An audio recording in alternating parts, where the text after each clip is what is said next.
Assalamualaikum warahmatullahi wabarakatuh. Kawan-kawan para guru hebat di seluruh Indonesia, selamat datang kembali pada podcast Gerutas, Gerakan Guru Berkualitas. Pada kesempatan hari ini, kita kembali berbincang-bincang dengan Bapak Dr. Puan Fahrudin. Ini ada pertanyaan Pak Puan. Di media massa sering disebutkan hendaknya sekolah itu menyelenggarakan pendidikan secara inklusif. Apa yang salah dengan pendidikan? Sekolah selama ini rasanya sudah berjalan normal. Tetapi ada tuntutan bermacam-macam harus bersifat inklusif. Pendidikan inklusif itu apa sih Pak Puan? Jadi pertama kita melihat apa sih pendidikan inklusi. Kita bisa dua sisi. Pertama, kaitannya dengan konteks memberikan peluang leluasa bagi warga bangsa mendapatkan pendidikan yang mempunyai latar belakang berbeda. Berbeda itu termasuk sosial budaya dan fisik. Nah, termasuk orang-orang yang disebut berkebutuhan khusus, di mana mereka juga mendapatkan pendidikan yang maksimal sesuai dengan ketentuan dalam the right of education itu sendiri di sana. Namun praktik kan tidak seperti begitu. Jadi ada kelompok yang terkadang karena sesuatu terutama disability itu tidak memperoleh layanan pendidikan semaksimal mungkin yang bisa mengarah pada mereka sehingga mereka bisa hidup misalnya sesuai dengan kebutuhan mereka. Apakah pendidikan untuk yang berkebutuhan khusus itu seperti anak-anak cacat, Pak Puan? Ya, pada dasarnya itu. Kalau bahasa ini anak-anak yang ini ya, berkebutuhan khusus itu anak yang termasuk fisik, disabilitas itu ada yang fisik, tunanetra, tunarungu. Sekarang bukan itu saja, ada autis dan ada Down syndrome. Namun mereka punya kebutuhan berbeda dibanding yang tadi, yang physically. Tunanetra, kalau yang tunarungu masih mungkin kalau intelektualnya cukup normal, itu bisa mengikuti pendidikan biasa. Tapi kayak Down syndrome atau yang autis. Down syndrome misalnya yang severe, kan Down syndrome tingkatnya ada 3. Ada ringan, ada yang mild, dan severe. Severe nggak bisa seperti itu. Maka ke mereka kebutuhannya bukan akademik dalam pendidikan, tapi bagian sosial like ke mereka. Bisa bergaul. Nah, oleh karena itu harus ke sana. Makanya itu memberikan kebutuhan bagi mereka sesuai dengan keadaan mereka sendiri. Iya. Jadi tidak memaksakan. Meskipun tidak memaksa, tapi beri peluang ya seluas-luasnya mereka untuk mengenyam pendidikan. Hanya pelaksananya akan berbeda atau apa yang dicapainya berbeda dengan yang biasa. Iya. Pada sisi lain, inklusif itu dalam kaitan tadi Pak Tar, menanamkan nilai inklusi pada warga bangsa melalui pendidikan. Iya. Itu ke situ. Jadi ada dua sisi. Nah, yang sering disoroti oleh misalnya politisi ataupun para kritisi adalah penanaman inklusi, seperti penanaman civil values ya. Misalnya keterbukaan, menghargai orang, atau di dalam bahasa ininya adalah dalam konteks substantif demokrasi, bukan formal demokrasi. Kenapa mengkritik? Karena banyak sekarang itu yang mengagung-agungkan demokrasi, tapi dalam konteks formal demokrasi, yang prakteknya juga tidak demokratis. Lebih banyak misalnya ya dengan kekuatan uang, money politik. Betul. Nah, seperti itu. Nah, ini jadi persoalannya sebenarnya jadi akhirnya ketarik-tarik ke situ, jadi ke situ. Jadi ini sebenarnya kalau yang tadi Pak Tar sebutkan di awal tidak salah, tapi dalam kaitannya penerapan pendidikan demokratis yang dihubungkan dengan pendidikan politik. Pendidikan politik kita kaitannya hanya meraih kekuasaan, bukan raihnya ke piring politik. Nanti itu pembicaraan sendiri lah.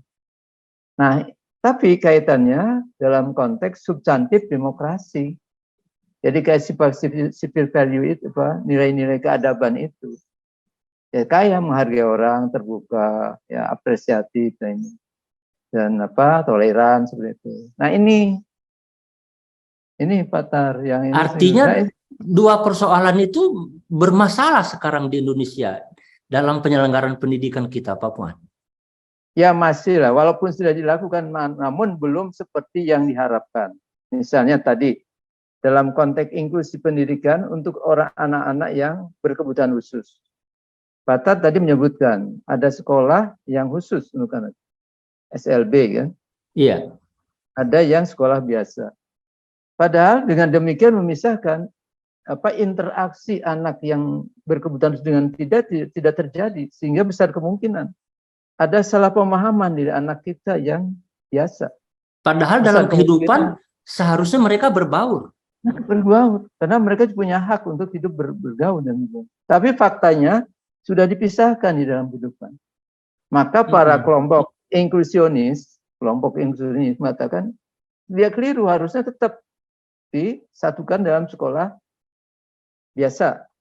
Hanya layanannya berbeda, tentu nanti membutuhkan hal lain. Kayak pendamping gurunya tidak satu kan yang gitu. Karena nanti targetnya bukan tadi sama Pak Tar. Betul. Bukan nanti UN kemudian dapat sekian masuk ke dokter, bukan itu. Iya. Lain.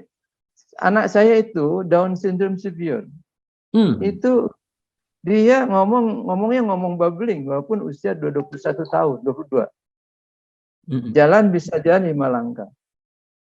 Tapi kalau kita ngomong dengan bahasa kita, kemudian kamu diam sini, dia ngerti juga. Perasaan ada. Nah, komunikasi ini yang dibangun. Dan kalau udah begitu, targetnya bukan akademik dari mencapai ini. Bagaimana tahu dia dalam berinteraksi. Disitulah socialize. Nah ini Pak. Kalau yang masih rendah, masih ringan, itu bisa ngomong, bisa apa. Hanya tinggal mungkin dipandu seperti apa. Nah, ada pertunjukan di dulu itu salah satu di Jakarta. Saya hadir.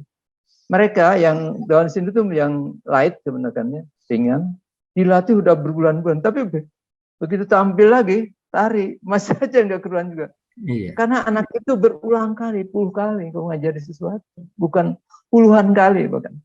Nggak bisa begitu. Maka dibutuhkan tenaga kayak pendamping yang cukup terlatih dengan itu. Iya. Sana tidak bisa itu, Pak. Nah, tidak semua guru bisa melakukan itu kan? Tidak. Iya. Artinya gurunya pun perlu mendapatkan pelatihan tersendiri untuk menghadapi murid yang berkebutuhan khusus. Seperti itu. Ya. Sementara gini Pak, di daerah itu kan ada anak-anak yang berkebutuhan khusus. Mau sekolah kemana? Ke negeri kadang tidak diterima, alasannya tidak punya tenaga.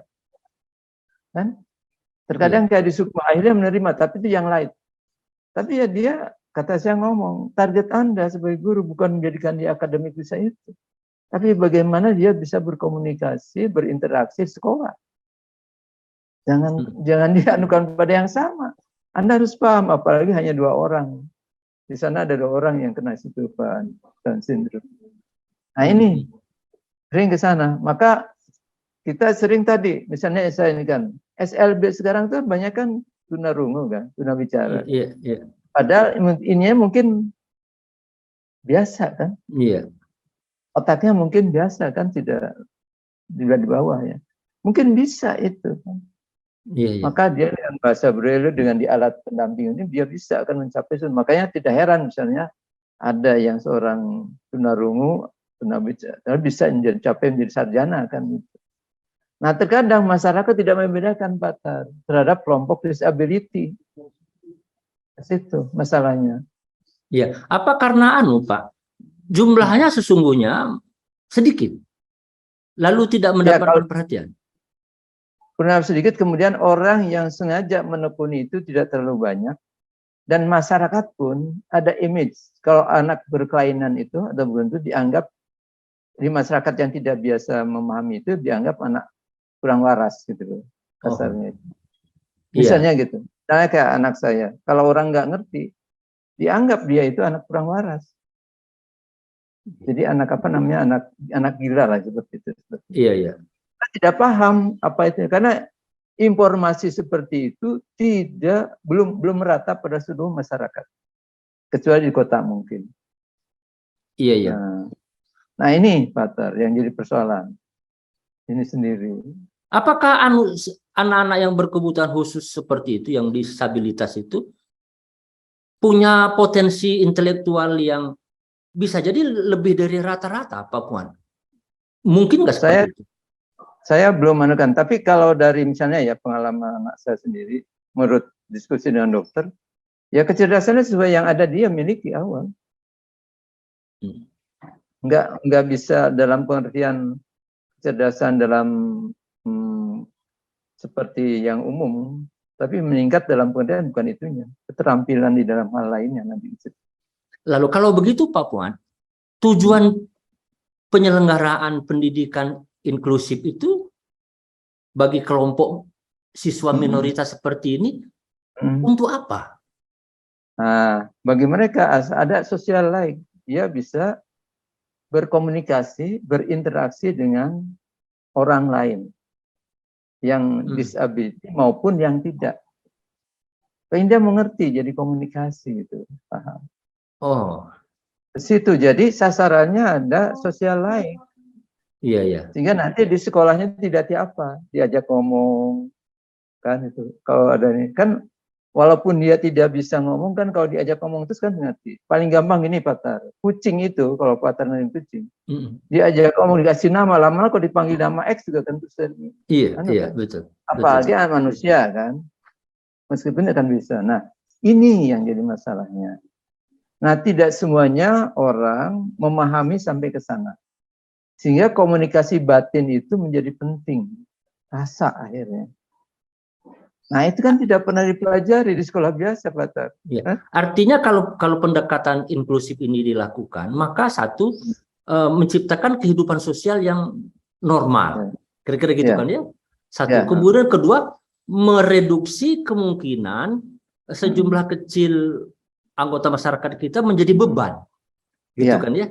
Jadi dia bisa hidup mandiri secara normal saja, artinya begitu. Saya kalau melihat orang-orang tunanetra umpamanya, tunanetra itu seperti biasa saja mau pergi ke sana kemari, karena dia sesungguhnya perbedaannya cuma satu, karena dia tidak bisa melihat saja. Sehingga dia tidak menjadi beban keluarga, tidak menjadi beban tetangga. Begitu pendidikan yang dimaksudkan, Pak ya? Iya, jadi ke sana tetap ke sana, mengarahkan seorang tetap kemandirian. Terima kasih Pak Puan. Ya, sama-sama Pak Tar. Ya. Assalamualaikum warahmatullahi wabarakatuh. Waalaikumsalam warahmatullahi wabarakatuh.